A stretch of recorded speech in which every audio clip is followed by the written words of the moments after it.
પરિવર્તનો આવ્યા છે અને ઘણો વિકાસ થયો છે। આયુષ્યમાન કાર્ડ અંતર્ગત ગુજરાત સરકાર 10 લાખ રૂપિયાની સહાય આપે છે અને એનાથી આપણા પરિવારના બીમાર વ્યક્તિની આપણી બહુ વીવીઆઈપી હોસ્પિટલોમાં સારી સારવાર કરાવી શકીએ છીએ। એટલે આ બધી અનેક કલ્યાણકારી યોજનાઓ થકી ભારતીય જનતા પાર્ટી લોકસેવાનું કામ કરી રહી છે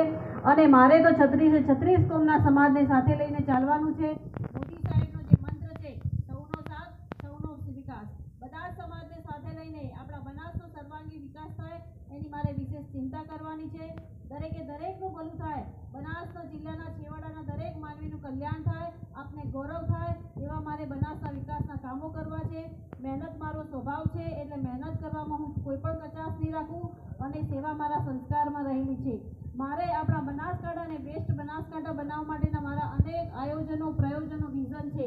આપણો બનાસ ક્યાં શિક્ષણમાં પાછળ ન રહી જાય, આપણી બનાસની અંદર ક્વોલિટી એજ્યુકેશન આપતી ઇન્સ્ટિટ્યૂટો લાવવા માટે હું જરૂરથી પ્રયત્ન કરીશ અને મારે આપણા કેન્દ્ર સરકાર અંતર્ગત એવા પ્રોજેક્ટો બનાસની ધરતી પર લાવવા છે કે સેમિકન્ડક્ટરના હોય કે ગ્રીન હાઇડ્રોજનના, કે જેથી આપણા બનાસના દીકરા દીકરીઓની નોકરીની તકો વધુ ઉજ્જવળ બને અને જે પાણીના પ્રશ્નો છે, જે લાઇટના મીટરના પ્રશ્નો છે એ દૂર કરવા માટે હું જરૂરથી મહેનત કરીશ અને હું તમારી વચ્ચે આજે આશીર્વાદ લેવા માટે આવી છું। મને વિશ્વાસ છે કે તમે બધા મારી સાથે રહેશો।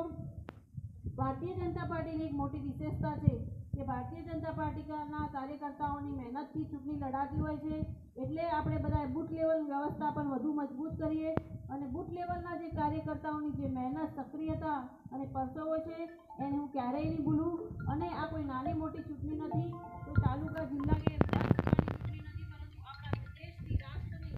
સૌથી મોટી લોકસભાની ચૂંટણી છે અને મોદી સાહેબનો જે વિકાસ છે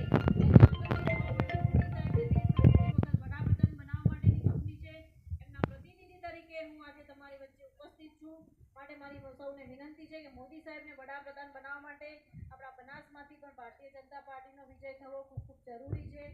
અને હું તમારી